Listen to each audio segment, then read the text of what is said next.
قرآن مجید میں ہے ان اللہ لا یستحی من الحق، کہ اللہ تعالیٰ حق بات بیان کرنے سے حیا نہیں کرتے۔ حدیث میں بھی بعض ایسے مسائل کو اللہ کے رسول نے بیان کیا ہے صلی اللہ علیہ وسلم نے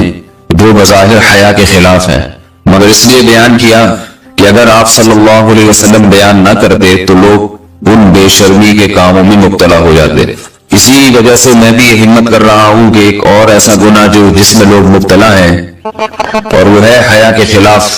مگر ہے بہرحال شریعت کا مسئلہ اور لوگ اس میں گناہ میں مبتلا بھی ہیں، اس لیے بتانا ضروری ہے۔ وہ یہ ہے کہ لوگ شادی کے بعد بھی آج کی نوجوان نسل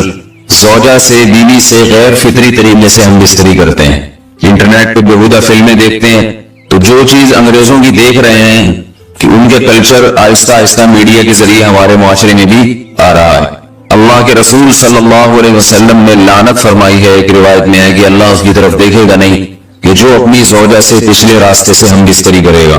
یہ بیماری بھی، یہ گندگی بھی لوگوں میں پھیلتی جا رہی ہے، خاص طور پہ جن کو لڑکوں سے بدفعلی کی عادت پڑ جائے تو وہ زوجہ سے فطری راستے سے ہم بستری نہیں کرتے۔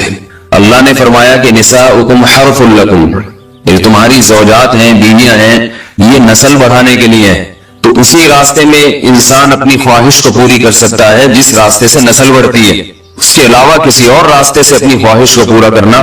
یہ حرام ہے، گناہ کبیرہ ہے، گندگی ہے۔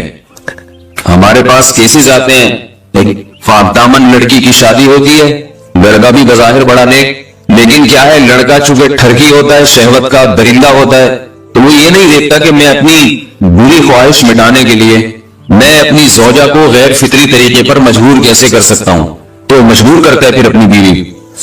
اس میں جو عورتیں زیادہ پاک دامن نہیں ہو، نیک نہ ہو، یا ان کو یہ ڈر ہو کہ طلاق ہو گئی تو ہم کہاں جائیں گے، وہ پھر اپنے شوہر کے ساتھ اسی غیر فطری طریقے پر آمادہ ہو جاتی ہیں، اور اس کا عذاب اور اس کا وبال یہ ہوتا ہے کہ کچھ دنوں میں ان کو بھی اسی کی لت پڑ جاتی ہے۔ انسان جب بھی کوئی غیر فطری راستہ اختیار کرتا ہے،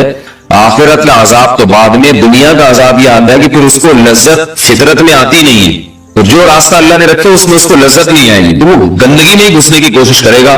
اس کی بھی فطرت خراب ہو جاتی ہے، اور جس کے ساتھ یہ بدفعلی کی جائے اس کی بھی فطرت خراب ہو جاتی ہے، وہ بھی پھر کسی کے قابل نہیں رہتے۔ تو اپنے جان پر رحم کرنا چاہیے۔ ہم انسان ہیں، ہم درندے نہیں ہیں، ہم گھوڑے نہیں ہیں، ہم گدھے نہیں ہیں، ہم جانور نہیں ہیں، ہم انگریز نہیں ہیں۔ انگریز نے تو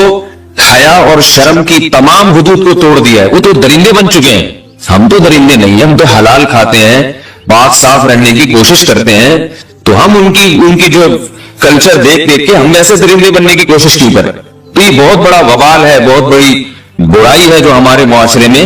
آہستہ آہستہ جڑ پکڑتی جا رہی، اور اس سے بیماریاں بھی پھیلتی ہیں۔ غیر فطری طریقہ ہے، بیماریاں بھی پھیلتی۔ ایسے کیسز آتے ہیں کہ جناب وہ مرد مجبور کر رہا ہے بیوی کو۔ قرآن مجید میں ہے ان اللہ لا یستحی من الحق، کہ اللہ تعالیٰ حق بات بیان کرنے سے حیا نہیں کرتے۔ حدیث میں بھی بعض ایسے مسائل کو اللہ کے رسول نے بیان کیا ہے صلی اللہ علیہ وسلم نے جو بظاہر حیا کے خلاف ہیں، مگر اس لیے بیان کیا کہ اگر آپ صلی اللہ علیہ وسلم بیان نہ کرتے تو لوگ ان بے شرمی کے کاموں میں مبتلا ہو جاتے۔ اسی وجہ سے میں بھی یہ ہمت کر رہا ہوں کہ ایک اور ایسا گناہ جس میں لوگ مبتلا ہیں اور وہ ہے حیا کے خلاف، مگر ہے بہرحال شریعت کا مسئلہ اور لوگ اس میں گناہ میں مبتلا بھی ہیں، اس لیے بتانا ضروری ہے۔ وہ یہ ہے کہ لوگ شادی کے بعد بھی آج کی نوجوان نسل زوجہ سے، بیوی سے غیر فطری طریقے سے ہم بستری کرتے ہیں۔ انٹرنیٹ پہ بےہودہ